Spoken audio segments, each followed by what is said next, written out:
Welcome to Market Movers, your go-to source for insightful analysis on the business and economy front.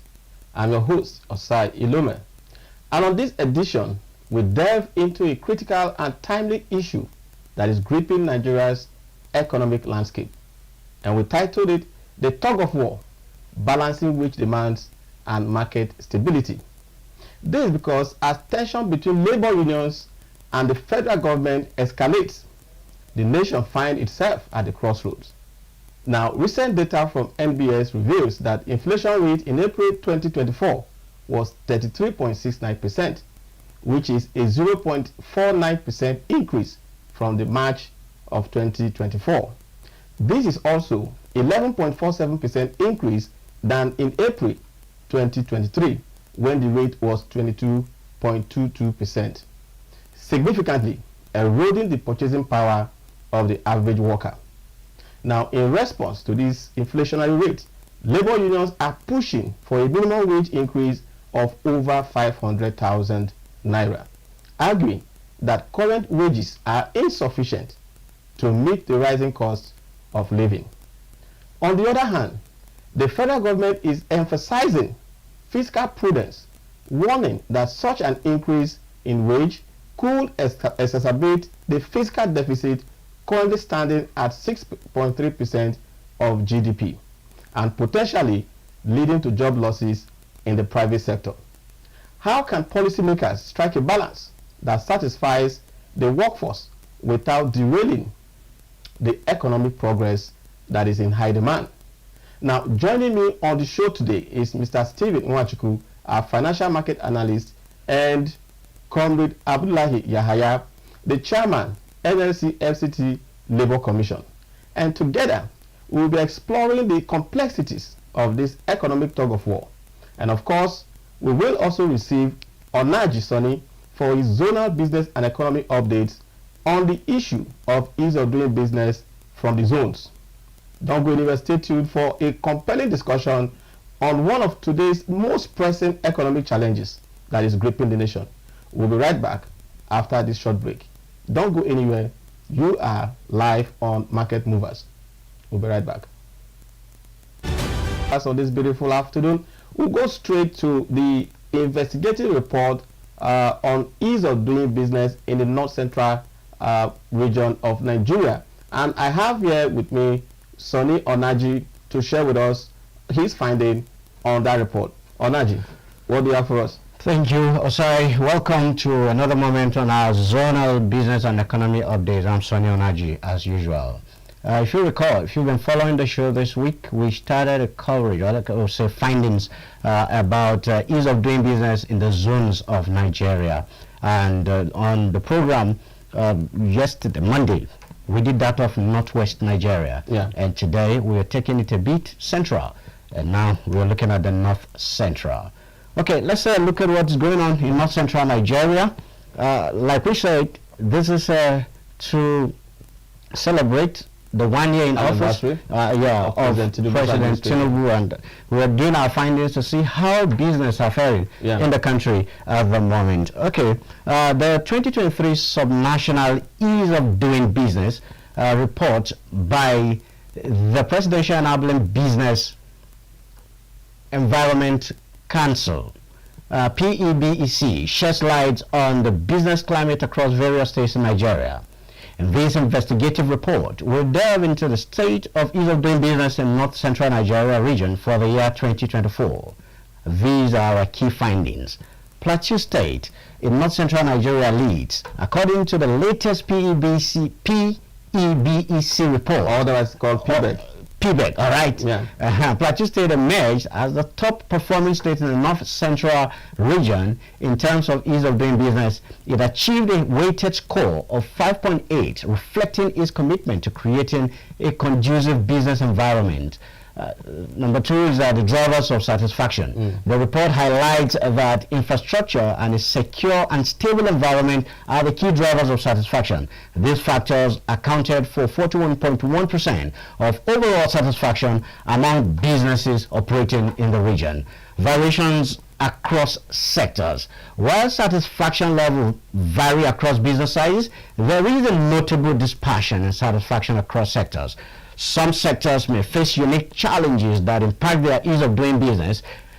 State rankings in the North Central 2024. Okay, let's take it state by state. Number one is Plateau State.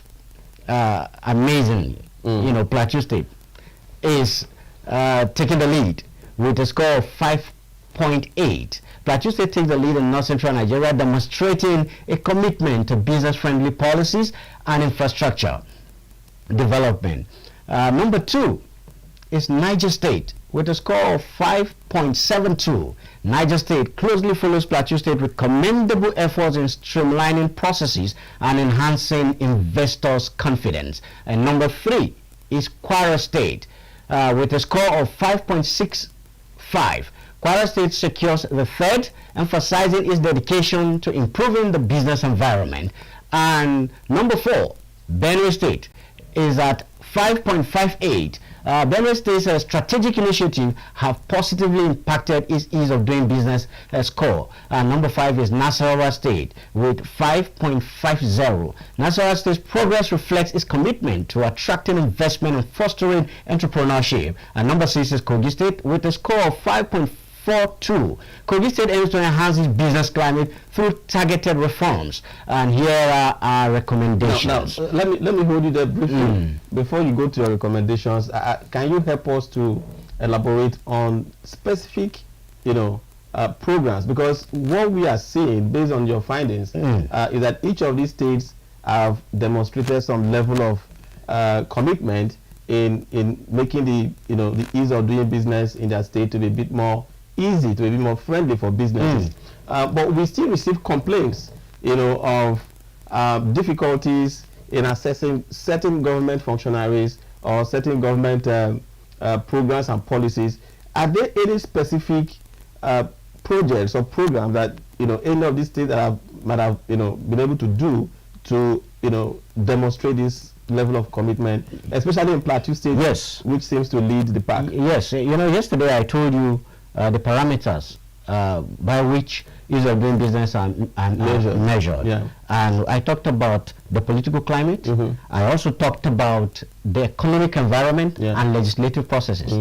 Plateau State, at the wake of the administration of Caleb Mutfwang, that is present. Yes, this present government administration. Yes, took it quite seriously and replicated what happened at the federal level by also inaugurating a committee known as the BEE. Like we have PBEG at the federal level. Exactly. They have the BEE, which is Business Enabling Environment Committee on Ease of Doing Business. And what they came up with was that, and to interest you, to tell you how seriously he took the issue of ease of doing business, it was in partnership with the Dutch International Cooperation Organization, GIZ. And they made several recommendations which they are taking quite seriously. And part of what he emphasized on is the MSME in the country, in the state. He said he wants to see that Plateau becomes a destination, investment destination for MSME, not just locally but internationally.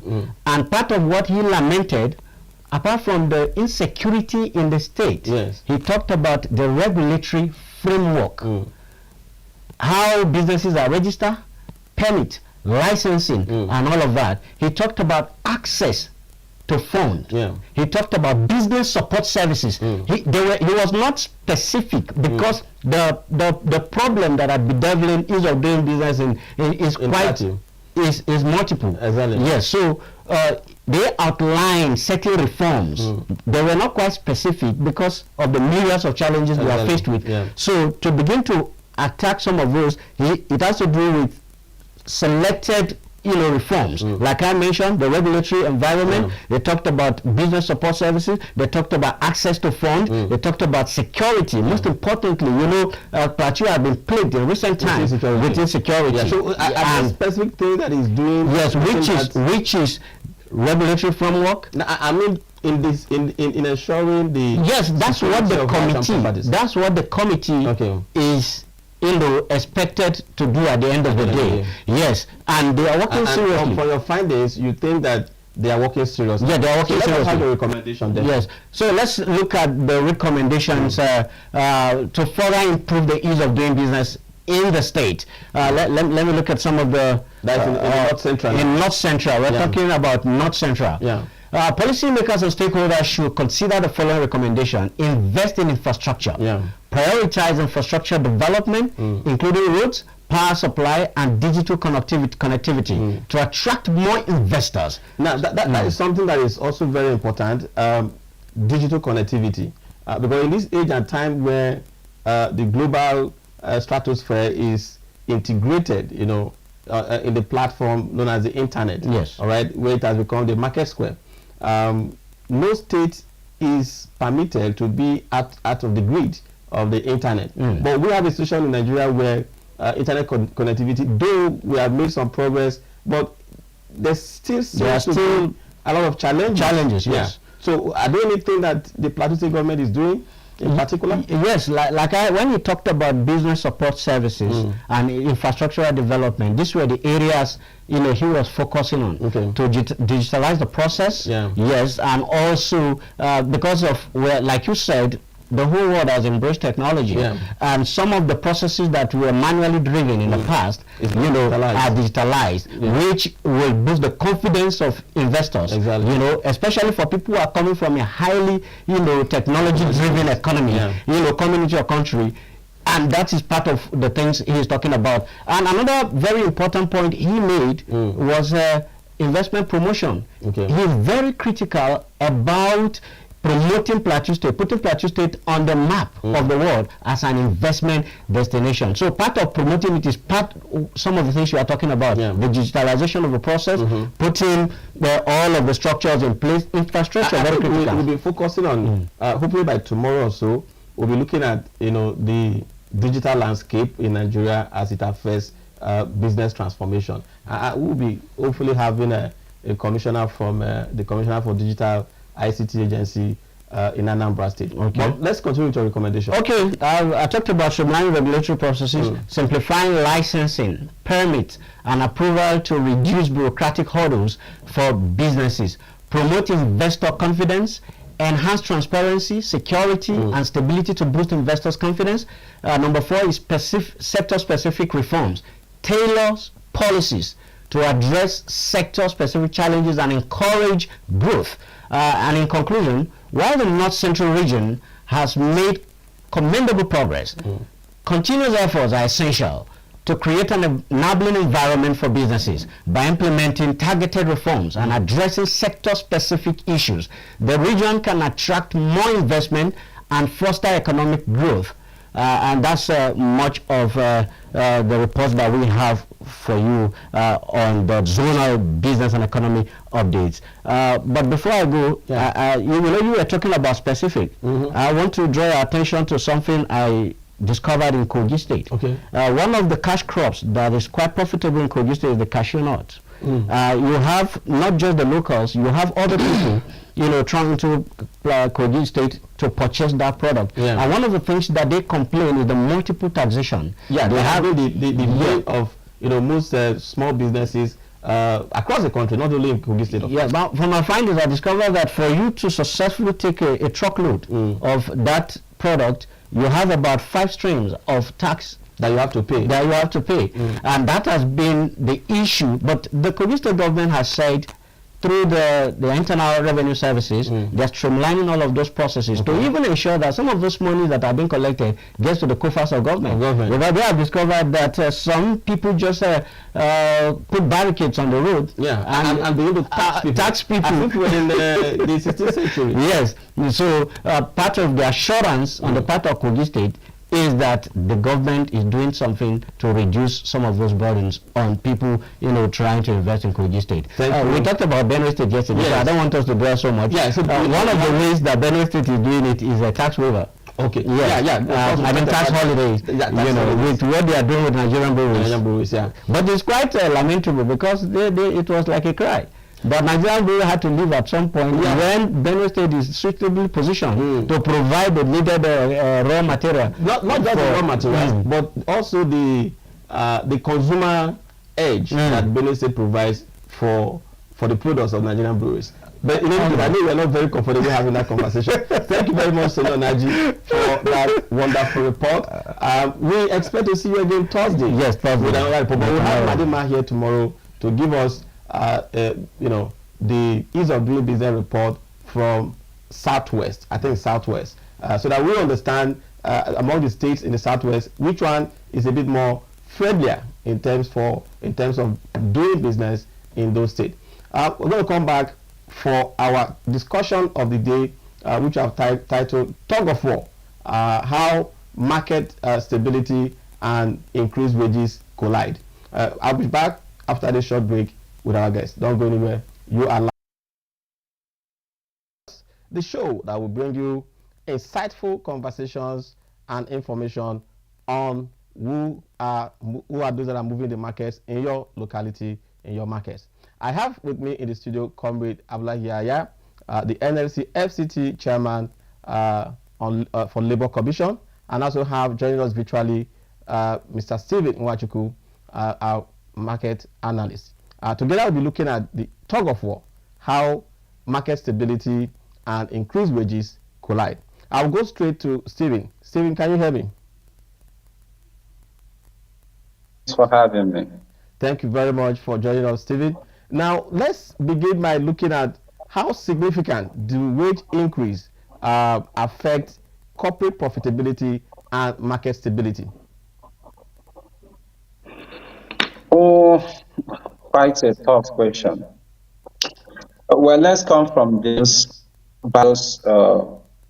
statements, financial statements released by institutions, both quoted and non-quoted, to relate to your question. How does it really affect their balance sheet, or how does it relate to their productivity, which is their top and bottom line? Yes. Yes, to an extent, depending the volume or the proportion of the increase in wage affects the bottom line. The bottom line is profit after tax. Yeah. So definitely it will, one way or the other, affect the institutions or the organization based on the proportion of such wage increase or wage bills. On the other hand, too, depending the method they apply to, most often we have what we call inflationary factors that comes from demand push, supply push, and those that are also from those inflations that comes from the inbuilt inflation. Now, when you have inbuilt inflation, it simply means that the management and those who run facilities or businesses, when there is an increase in wages, they've actually factored in such wages into their product. So most times it doesn't also affect their bottom line because they have factored in all the increase in that very production cost, which results to the output to the consumers. So most often it doesn't affect their bottom line, which is profit after tax, but in some cases it does affect them. But in general terms, they always push the cost to the consumer. So when they increases the salaries and the wages of such employers, Yes, they also push it back to the consumers. So before I go to the comrade to look at the rationale or the reason behind this wage increase that labor is demanding, do you think that this wage increase have any potential effect on companies' valuation? If if a company concedes to, for instance, the high wage demand that labor is asking, and it comes back to the private sector, do you think it will affect the valuation of such company? Yes, it will definitely have ripple effect on the consumers and also affect the company in the sense that when you increase this wage and it forces it comes down as built-in inflation or built-in or factors in those line of production. It simply means that such products and services price will go up, and it comes down to the elasticity of such products, which means once the price goes up, it would definitely reduce the number of such items and services that such population will consume, except it's an inelastic product. Okay. Inelastic products here are food items that no matter where their prices are, definitely Nigerians and citizens will consume them. But if they are normal products that you offer to the public, means sales will drop. If their sales drops, it also affects their productivity of the company. And in later on, it may also lead to the liquidation or shutting down of such institution because their price have gone too high, that their patronage have so much drop. So it has the effect on the valuation or productivity of such Of institutions. such So institutions. when your prices goes up because of the increase in wage, Mm. it can also result to low appetite for such products and services. And when there is low appetite for such products and services, it means that the company will suffer. Mm. Once you cannot produce and people cannot buy what you produce as a result of increase in your prices, it means you may shut down some lines of your production, or worse off, totally shut down. So in essence, you are agreeing with the federal government that a huge wage increase might lead to job losses. I'm going to hold you there. Don't respond yet. Let me come to the comrade. Comrade, sir, what is the rationale? Given the analysis that Stephen has just provided for us, tending towards the fact that this might lead to unemployment and job losses, particularly in the private sector. What rationale do you think that the labor movement is having to ask for this over 500,000 naira as a minimum wage? Thank you for having me, and thank you for the analysis about the private sector, because what he has said so far is about private sector and their production issues. Exactly. Now, you see, if you look at the country, the private sector is really suffering because the political system, the neoliberal political system, is putting a lot of burden on private production. Since the advent of this democracy, Nigerian government have been telling us that government have no business in business. Okay. And so the economic heights of production is left in the hand of the private sector. And so that has put burden on private sector in terms of, for example, energy. Today, if you have any type of company at all, I'm not even sure if this your studio is not running on gen. Exactly. Okay. Now, what is the cost of the gen? We're not talking about your personnel cost. So the road to come here, I'm sure your company must have taken some part in ensuring that the work on the roads that lead us to this company. Exactly. Now, the issue of water, I'm not sure whether the water you are having here is not privately boreholed. Are you getting it? Yeah. Now, when you put all this into production, it's not personnel cost yet. It's production cost, overhead cost that have eaten up the profit of the organization, not labor cost. Okay. Now, that is why the issue of the type of economic policy we are running as a nation is what is drawing us back. We've been running this government, have no business in government over the years, and it has not produced any economic benefit to the ordinary people. Why not let us try a situation where energy, for example, energy security in any business is very paramount. Why can't we, as a no private sector can run any business with a generator? Yeah. There's no profit. It's not the staff personnel salary that is consuming your profit. It is the overhead cost of the facilities, the structures, the thing that you need to use to produce. Okay, why can our Nigerian government not give us 24 hours light, despite all the resources to generate Over the years. Because we are running this neoliberal policy that the government have no, so we are not even running a proper enterprise as a country. We are running this quasi corruption field. We cannot produce. We don't have light. We don't have fuel. We don't have anything that can ease production. Exactly. So when people are talking about wage, if you put on wage, no, they refuse to understand that it's not the personnel cost that is bringing out the company. Okay. It's the infrastructure that are lacking. But in addition to now understanding where we are. Yes. All right. Yes.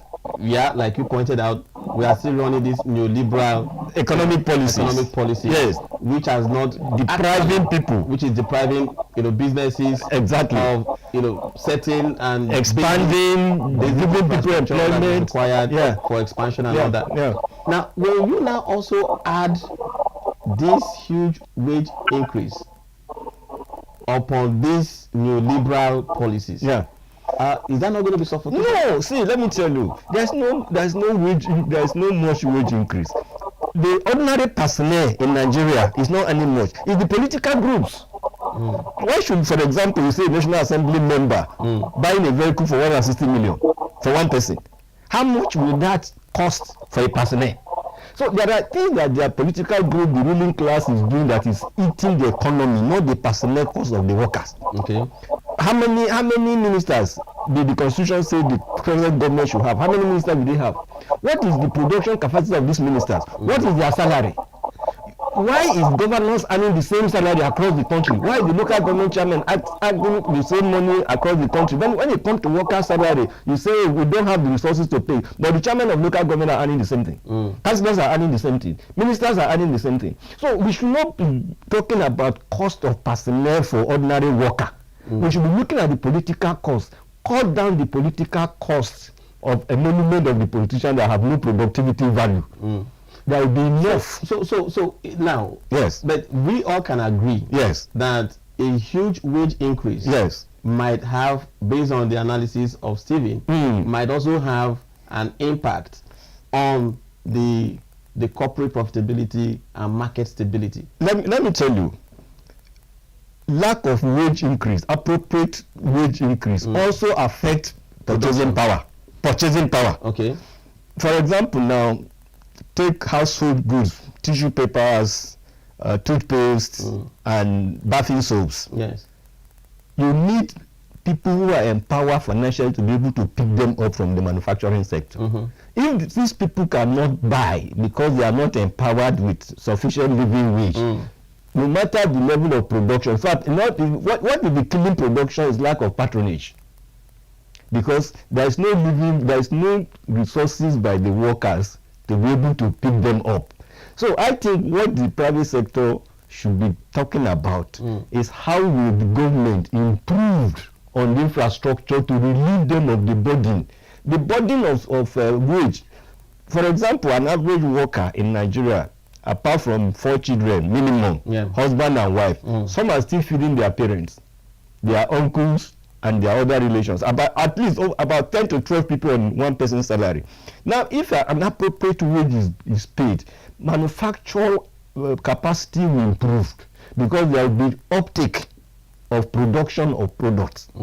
Okay. So the private sector, I sympathize with them. It's not the personnel cost that is affecting them. It's the infrastructure cost. So currently, you can agree that it's not a personnel cost. Yes. But by the time this wage increase is adopted, it's also going to, because currently, based on the neoliberal policies, economic policies that you have propagated, that we are, implementing in the country. Yes. Those are also part of the challenges that businesses are currently, the burden that they are currently bearing. Yes. Okay, so their profit ratio has not also come to the point that they can accommodate, a huge wage increase at this point. You see, the thing is that the reality of our system and our society is that everybody look at the worker at the receiving end. We don't know that there is also a repercussion. If you pay a wage lower than what we take a worker to work, will you get that production? So again, the issue is not paying the workers what is adequate. Yes. All right. Yes. But we are looking at it from whether the economy can take it. Not just the economy taking it. Yes. But the point of view that what labor is currently asking, let's put it on the table, 500,000 naira. Yeah. How do you rationalize, a wage increase to 500,000 naira at this point in time with the current economic challenges that the country is? Labor have given you a table of what constitutes that amount. Let government, you see, in negotiation with workers, both parties must be transparent. Okay. Labour have given you table. It didn't just come with a figure. It gave you what these figures will be going for. Okay. It's left for government side to produce their own table of what they are earning from each of their sources of revenue. Okay. Okay. This is what we earn from oil. This is what are your sources of revenue. Put them on the table for Labour to discuss. This is how we are spending them. Okay. Is there anywhere we can compromise? What you are spending here, does it justify what you are spending here? What you are okay now, if you put that on the table for Labour can agree with you to say, okay, oh, now we can see that you are having some shortages here, you are having some surpluses here. Are you getting it? Negotiation is not one-sided. The negotiation has become protracted, So, but I'm going to come back to you. Let me quickly go to Steve. Steve, can you hear me? Now, Yes, I can hear. From what we are saying so far, Labour is bent on making the demand of 500,000 for wages. I want to believe that this will result in a wage inflation, where we are currently also grappling with the issue of overall head inflation. Now, when you put this together, how does it affect investor sentiment in the Nigerian business environment? Okay, thank you so much. First, I think I will start by saying there's every justification for wage increase. Considering what has happened in the last couple of months, the economic space have witnessed some level of eroding of purchasing power, eroding of finances and incomes. So definitely there should be that advocate for wage increase.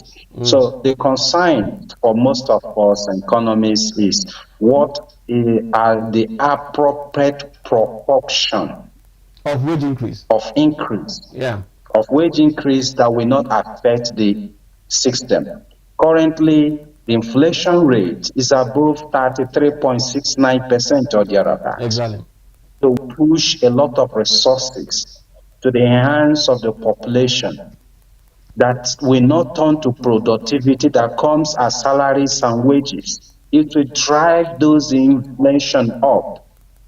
But when you also send a good proportion of wage or resources to the hands of the people, it improves their disposable income. Just like the comrade Yaya was saying, yes, when you pay people appropriately, it will also help the production on economic growth. Ironically, when you pay people appropriately, it will definitely make sure that the uptake of those products and services will be granted. It will help those factories and businesses to expand their businesses because there will be more demand. But on the later one, it will affect inflation. So the question here is not the wage. There is always the definition, or sorry, the justification for wage increase. It's a question of the proportion of such wage increase. In all economies, there is always this advocate to improve the disposable income of the population. When the disposable income of the population is well improved, it affects and causes for economic growth and GDP growth. It helps those factories and businesses, manufacturers to expand their business because the population is empowered. But here the challenge is, what do we have a known, recognizable or structural mechanism for national wealth distribution? He was alluding to the payment of the ministers, the governors. There are other frivolosities that is driving inflation that needed to be channeled. If you can close those ends and push this to the people, it improves their productivity. The lot of money that is sinking into corruptions is actually what is driving most of these inflationary numbers. So the equation is, you have to balance it. There must be an equilibrium on the side of the wage increase and on the side of productivity. Because most often when you see this wage increase or advocates of wage increase, you see there is no sign of productivity of such individuals. The money expended on them does not result to any productivity. So that is why it drives inflation. So government must find a balancing on equilibrium on this. cut off excessive spendings that drives inflation, and make sure there is a known mechanism for national wealth distribution. It could be from wage awards and wage increase. You distribute the national wealth to the nation to improve the disposable income of Nigerians. So it's very important. So in as much as we understand, we know the cause or ripple effect of a tremendous wage increase that will affect the inflation numbers. Okay. So one government has to apply some level of caution, not only level of caution, some level of decency in increase. With 500,000 increase as demanded by labor, will it restore to inflation? We need to look at the numbers, the proportion of Nigerians that are employed, and the number that will be affected. Can you close down other corrupt areas that we have seen money moving out of government that actually drives these inflations numbers? If you can close them, yes, you can have some relative lesser inflationary impact if we give them something around 200, 250 to 300. But if you don't bring in the angle of productivity to the increase, it will definitely drive inflation, because more money in the system will be chasing after few goods. Exactly. Thank you. Exactly. Thank you very much. So at least we all can agree that there is a need for wage increase. But the question, therefore, from what Steve is saying, is what is the appropriate increase that should be considered so that it does not drive up the already exacerbated inflationary rate that we are currently having. So, in your view, how can government come together to arrive at a fee or a wage that will be appropriate in this case? Let me tell you what are the issues that workers spend money on. Accommodation, transportation. In Abuja here, we all know what it costs to move from one point to the other. Feeding, school fees, medicals. Now, if my argument usually, even to my senior colleagues in the comrade, is that, look, if government can take up accommodation for workers, the moment you are employed, you have your house that is owner occupied. The moment government can give you a vehicle that will take you, are you getting it, from your place, from your house to your working place at no cost to you. The moment we have a mechanism to say, look, 4 of your children can be educated to university level without cost on your pocket. The moment you can go to the hospital and get basic medical treatment, 4 of your children without the issue of even adding money, paper money to your wage, to your pocket may not even be necessary. Okay? If we can do that instead of talking about increase in money, as long as this your basic problem can be taken care of, as long as you work until you retirement, and your retirement, your pension will be regular when you retire, you will not even need so much money, because like he said, the more money you have, the lesser good you produce, the more high the cost of your goods you are buying. That is one. Secondly, we can also decide, like he said and observe rightly, it's not everybody that you call worker that actually have a desk. You go to some offices, a government worker, you find 10 drivers having only one vehicle to drive. Okay. Are you getting me? It's a huge waste that no private sector will employ 10 drivers to drive one vehicle. There are many people in government offices that have no job to do, but they are just like boys there to earn money. The same in politics. These are areas that you can cut down, and the amount of money you pay to the few that will be remaining will be substantial. Are you getting me? And will not affect, because it is when you look at the population of what you are going to pay, are you getting that the cost becomes so huge to you. If the little that are available that can give you services and produce what you want, and you pay them well, you can get value for your money. But as it is in Nigeria right now, many of the workers are just boys in the offices, politicians, boys in the office to get pay, without necessarily producing anything to improve on the society. So if we do proper analysis of staff strength, okay, other things outside money that we can give to workers to solve their, we may not need so much cash Okay. on the pocket of the worker for them to survive. But as long as we refuse to do some of those things that we used to do for political reasons, Yes. why do you need 42 ministers for? So I'm going to come back to ask you about what the NMC, the labor movement in Nigeria, NSC, TUC, and the affiliates are doing in terms of engaging with government beyond the issue of wage increase to look into some of these, like Steve pointed out, frivolities, and like you are talking about political expediencies in terms of the management of our funds. But let me go to Steve first. Steve, because the issue here is not just about the government workers. We have a national law that presupposes that once there is a wage increase that's approved by the government, it is meant to be implemented by both the public and the private sector. Am I correct? Oh, sure. Now, given that that is a fact, what are those sectors that are prone to, suffering from a huge wage increase, as it were? You may not be able to pin particularly sectors that employ more of the labor or has more hands or more boots on the ground. But definitely, once you have a wage increase that has a greater proportion that affects the finances or balance sheets of such institutions, it affects them.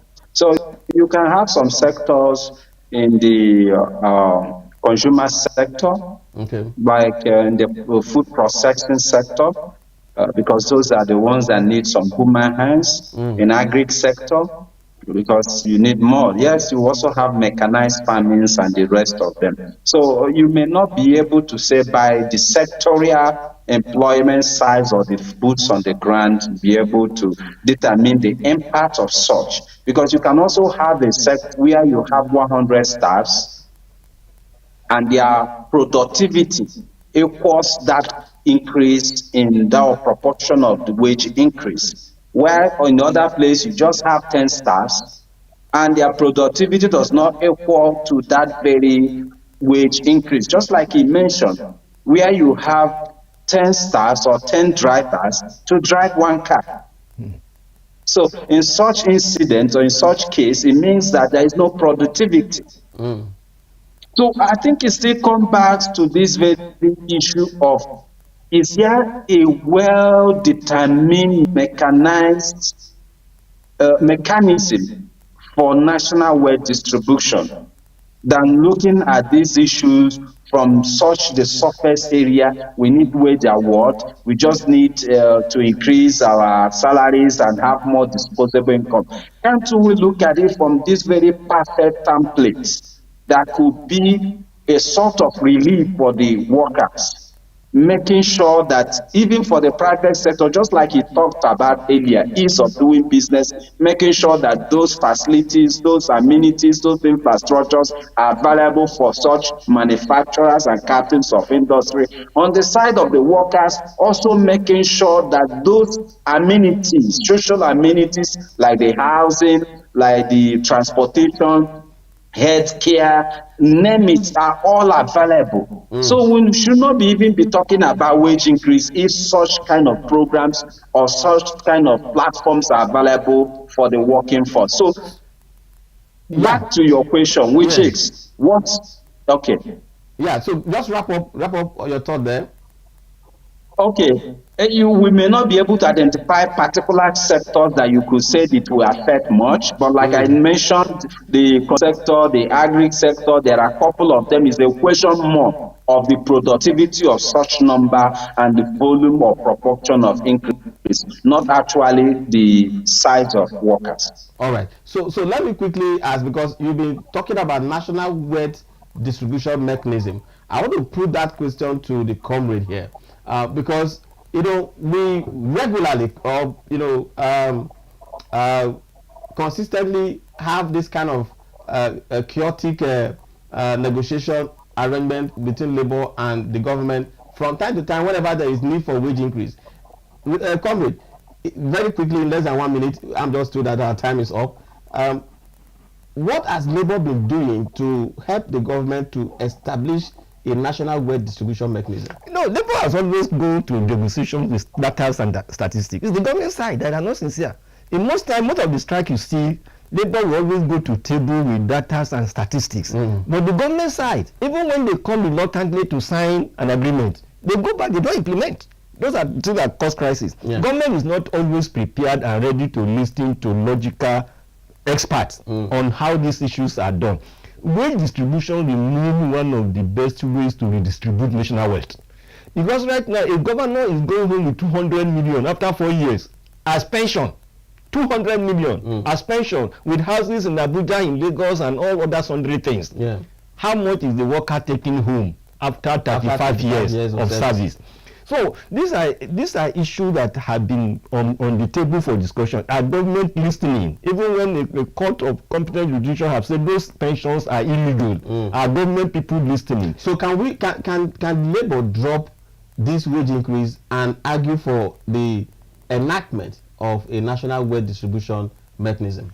It's a continuous process. If government is responding to, you push A, government will not respond. You push B, government will not respond. You come to where you think that, okay, if you don't want all this other, let's come to. Because we have not yet seen the labor movement organize a strike movement on matters such as this, apart from whenever it comes to wage increase. No.